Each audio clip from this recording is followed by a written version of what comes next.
Cette semaine, j'ai eu des problèmes avec mon char. Puis, on pensait que c'était à la batterie. Puis, quand j'ai changé la batterie, je me suis trompé.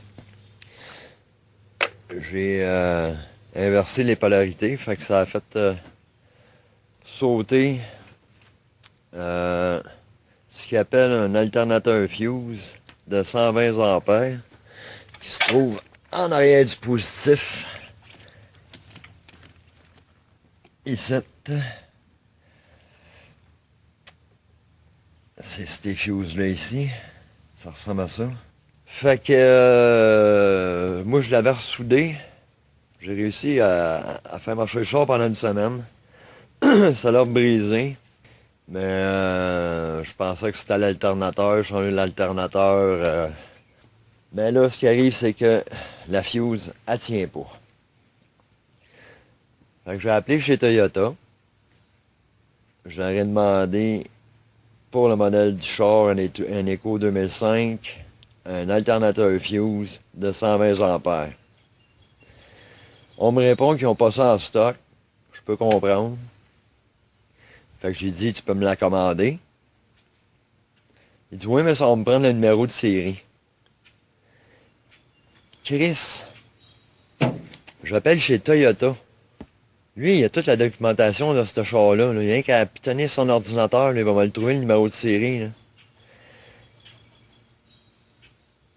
Imaginez, là. Je fais quoi, là? J'en reviens pas.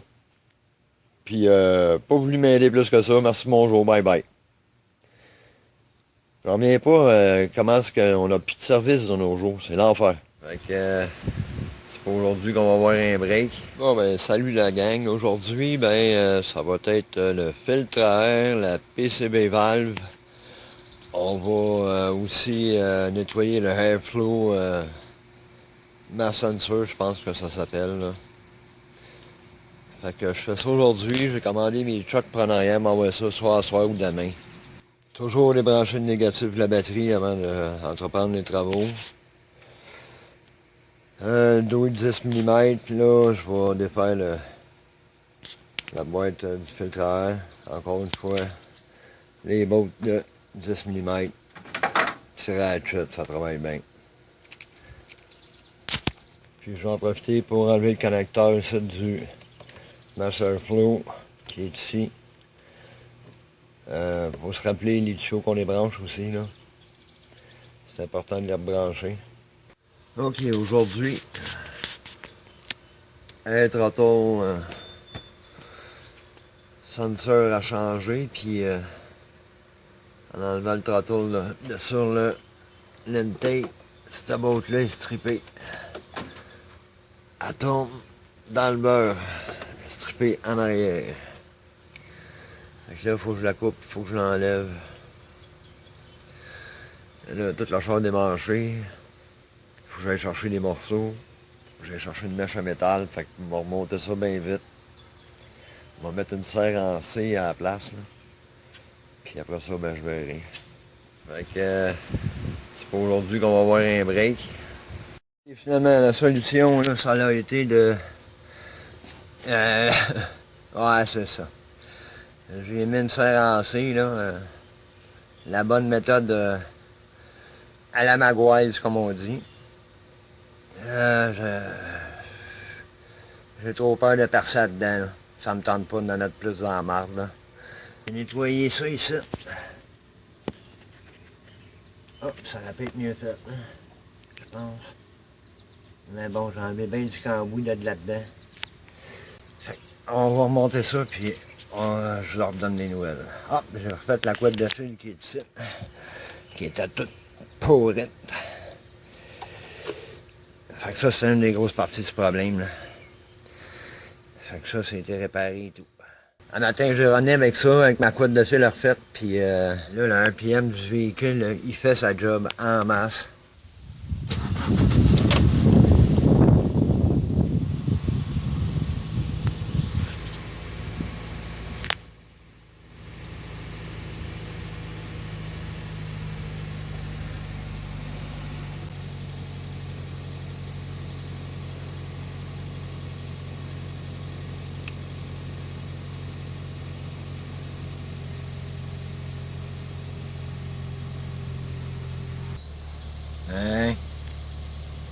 Alright! Un truc que j'ai appris dernièrement pour savoir si ton filtre à air est encore bon, même s'il est sale, c'est de le mettre devant le soleil. Puis si tu vois la lumière du soleil au travers, il est bon. Si tu vois pas le soleil, ben il est pas bon. Ben là, oui, moi le mien il est, puis bon, on va en mettre un neuf. Dans la bolle à air, on va enlever le sensor qui est ça. Puis on va utiliser du Throttle Body Cleaner pour le nettoyer. Fait que là, j'ai enlevé les vis. Là. On enlève ça tranquillement parce que ça vaut cher, cette babelle-là. Avec un coup enlevé, c'est ça que ça a l'air. Au centre de ça, il y a comme un petit aiguillon, là. C'est ça qu'il faut nettoyer. Qui donne des mauvaises données, là.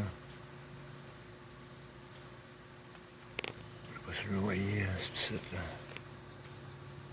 C'est ça, là. Une bonne vieille boîte de pizza fait toujours l'affaire, là, quand il vient le temps de faire du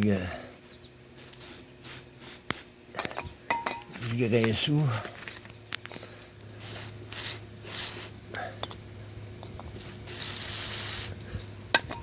Et voilà. Ok, je suis rendu à la PCB valve. Fait que on a déboulonné le couvert de moteur. Fait que la fameuse valve se trouve au bout de ce tuyau-là ici. On pince la clip. On peut retirer le rubber. Après ça, je vais mettre du loose nut site puis on va enlever ça. Donc voici ce que ça a l'air, c'est ça ici. Ok, ici regardez, on a la neuve et la vieille. Un bon truc pour savoir si elle est encore bonne, c'est que ta brosse, si t'entends un son, là, ça veut dire qu'elle est encore bonne. Fait que je vais poser la neuve, je vais nettoyer la vieille, puis je vais la garder comme spare. On nettoie ça avec du brake part cleaner, là, que j'ai eu en spécial chez Canadian Pif Paf. Tu installes ta valve, là, tu vois, il y a du tape, là. Tu serres jusqu'à temps que tu vois plus le tape, puis tu laisses un gap entre l'écrou, si tu veux, là, puis le corps du moteur. Fait que c'est pour aujourd'hui qu'on va voir un break.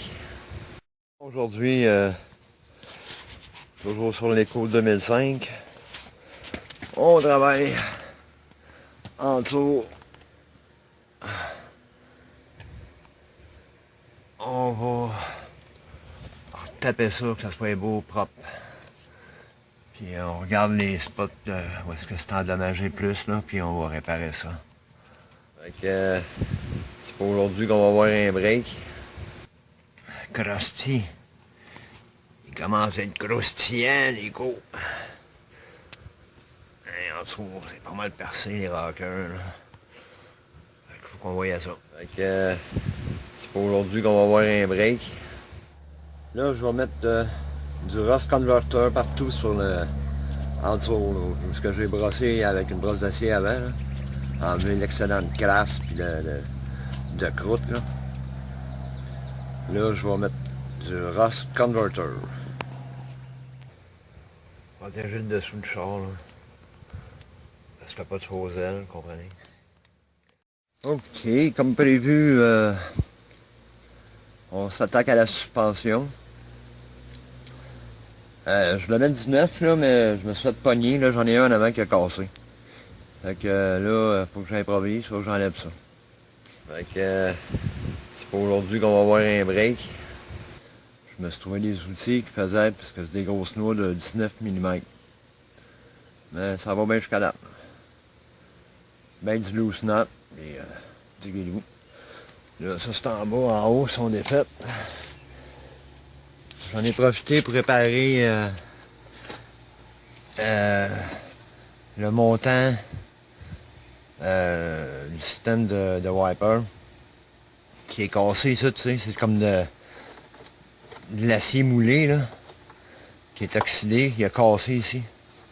Fait que je me suis coupé un fer angle que j'ai posé sur la même vis, là, puis qui est à côté en dessous, là. Fait que il est bien solide. Fait qu'aujourd'hui, j'ai pris mon temps quand même, là, j'ai mis du loose nut, puis j'ai pris le temps qu'il fallait pour pour desserrer ça. Ok, fait qu'on a trouvé le coupable des quick des derniers mois. Puis du fait que là, ça n'a plus bien. Hein. Fait que c'est ça, le choc a cassé sur son bearing. Fait que on va remplacer ça.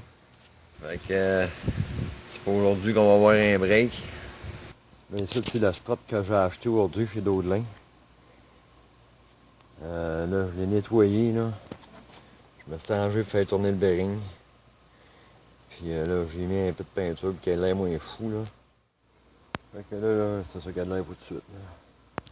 Les bolts sont nettoyés, le choc est nettoyé, repeinturé. Super. Fait que c'est ça, là. On est rendu là.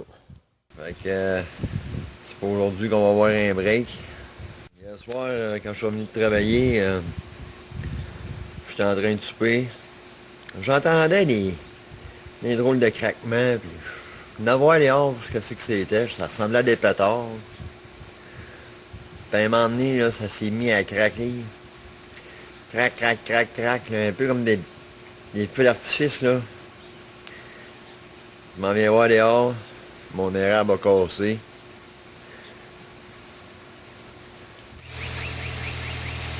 C'est ça, ça a l'air. De l'entrée.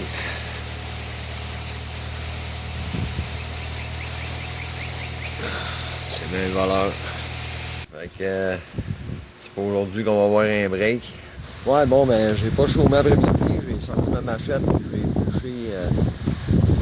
J'ai épluché la grosse branche qui était tombée. Avec les notes, là. On va essayer de mettre ça dans les poubelles en soir avant de travailler, là. Fait que c'est pour aujourd'hui qu'on va avoir un break. Fait que ce que je me rends compte, c'est que mon arbre est malade. Puis qu'il est gros. Là, il y a bien des branches qui pendouillent chez mes voisins. Puis il va falloir que je la démonte puis que je la descende. Parce que là, un érable, là, ça cause pas comme ça. Fait que c'est pour aujourd'hui qu'on va avoir un break. Ça fait un bon trou. Tu sais que j'en ai un autre à côté. Fait qu'il rentre en conflit un peu tous les deux, là. Fait que faut que je fasse un gros clean-up là-dedans. Fait que c'est pour aujourd'hui qu'on va avoir un break. Pas mal clairé, là. C'est moins déprimant quand j'arrive chez nous, là, qu'à voir un arbre tout pété. Fait qu'on continue ça à soir. Fait que c'est pour aujourd'hui qu'on va avoir un break. Ok, prochaine étape du projet de l'éco 2005. Ça va être de remplacer le rembourrage puis le dessus du siège de gauche qui est tout déchiré. Là. Comme vous voyez, c'est le coupable. À 314 000 km, là, il a fait son temps. Fait que, comme moi, c'est un pizza-cœur. Le siège de droite qui est enlevé. Fait que hier, je l'ai tout démonté. Puis j'ai récupéré le coussinage là, que je vais remplacer. Fait que ça va être remplacé. Puis ça va être envissé à la place de l'autre, là, finalement. Là. J'espère que ça va bien aller. Fait que c'est pour aujourd'hui qu'on va avoir un break. Moi, pour faire mes livraisons, là, ces véhicules-là, là, c'est parfait. C'est pour ça que je mets bien du temps, puis des efforts, puis de l'argent, parce que c'est ça. La vie vous coûte cher. Tu sais, quand il fait 40 puis que t'as chargé des pizzas toute la journée dans un char, pas d'air climatisé, hein, puis qu'il fait chaud, puis que c'est collant, puis que t'as rushé comme un hostie de moron. Ben là, ça fait du bien. Bonsoir.